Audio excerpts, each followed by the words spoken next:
नमस्कार दोस्तों, स्वागत है हमारे YouTube चैनल ट्रू वर्ल्ड पर।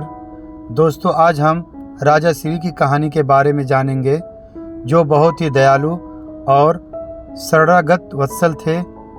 दोस्तों, अगर आपको कहानी अच्छी लगे तो प्लीज़ एक लाइक और सब्सक्राइब कर देना। तो चलिए कहानी को स्टार्ट करते हैं। सीनर पुत्र महाराजा शिवी बड़े ही दयालु और शरणागत वत्सल थे।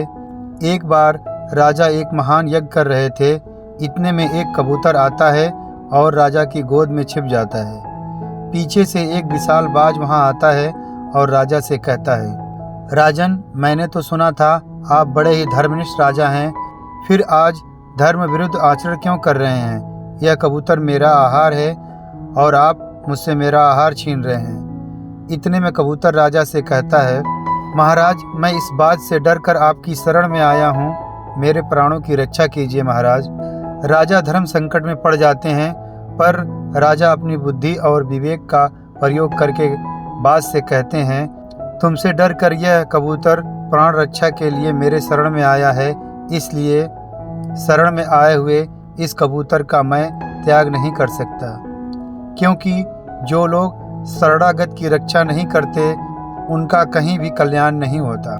बाज बोला, राजन, प्रत्येक प्राणी भूख से व्याकुल होते हैं, मैं भी इस समय भूख से व्याकुल हूँ। यदि मुझे इस समय यह कबूतर नहीं मिला तो मेरे प्राण चले जाएंगे। मेरे प्राण जाने पर मेरे बाल बच्चों के भी प्राण चले जाएंगे। हे राजन, इस तरह एक जीव के प्राण बचाने की जगह कई जीव के प्राण चले जाएंगे। राजा कहते हैं, शरण में आए इस कबूतर को तो मैं तुम्हें नहीं दे सकता, किसी और तरह तुम्हारी भूख शांत हो सकती है तो बताओ।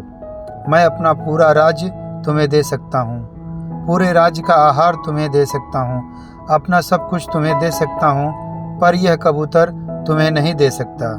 राजा बोले, हे राजन, यदि आपका इस कबूतर पर इतना ही प्रेम है तो इस कबूतर के ठीक बराबर का तौल कर आप अपना मांस मुझे दे दीजिए, मैं अधिक नहीं चाहता।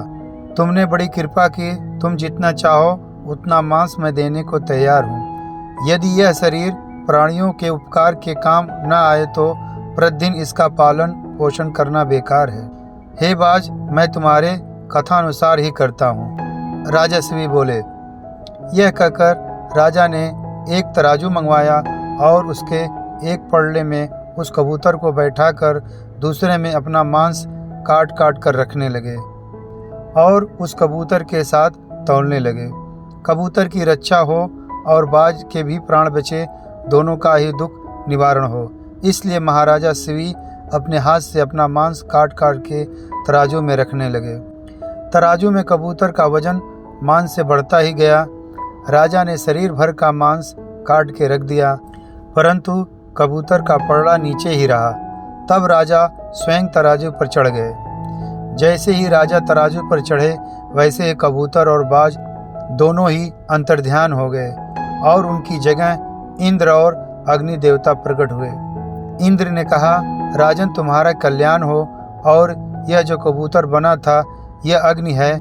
हम लोग तुम्हारी परीक्षा लेने आए थे। तुमने जैसा दुष्कर कार्य किया है वैसा आज तक किसी ने नहीं किया। जो मनुष्य अपने प्राणियों का त्याग कर भी दूसरे की प्राण की रक्षा करता है वह परम धाम को प्राप्त करता है। अपना पेट भरने के लिए तो पशु भी जीते हैं, पर प्रशंसा के योग्य जीवन तो उन लोगों का है जो दूसरों के लिए जीते हैं। इंद्र ने राजा को वरदान देते हुए कहा, तुम चिरकाल तक दिव्य रूप धारण करके पृथ्वी का पालन कर अंत में भगवान के ब्रह्मालोक में जाओगे। इतना कहकर वे दोनों अंतर्ध्यान हो गए।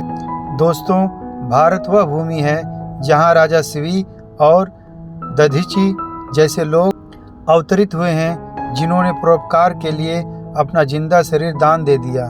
और एक हम लोग हैं, जिंदा की तो बात छोड़िए, मरने के बाद भी अंग दान नहीं करते। दोस्तों, मरने के बाद यह शरीर कूड़ा हो जाता है, उससे बदबू उठने लगती है। घर और परिवार जन जल्द से जल्द उसे घर से बाहर ले जाते हैं। अगर वह शरीर काम का होता तो वह उसको जलाते या गाड़ते क्यों?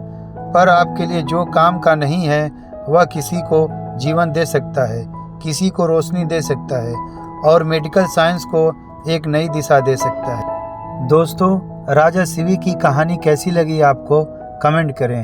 अगर कहानी आपको अच्छी लगी हो तो प्लीज़ एक लाइक और सब्सक्राइब कीजिए, क्योंकि आपके एक लाइक और सब्सक्राइब से मुझे हौसला मिलता है। धन्यवाद।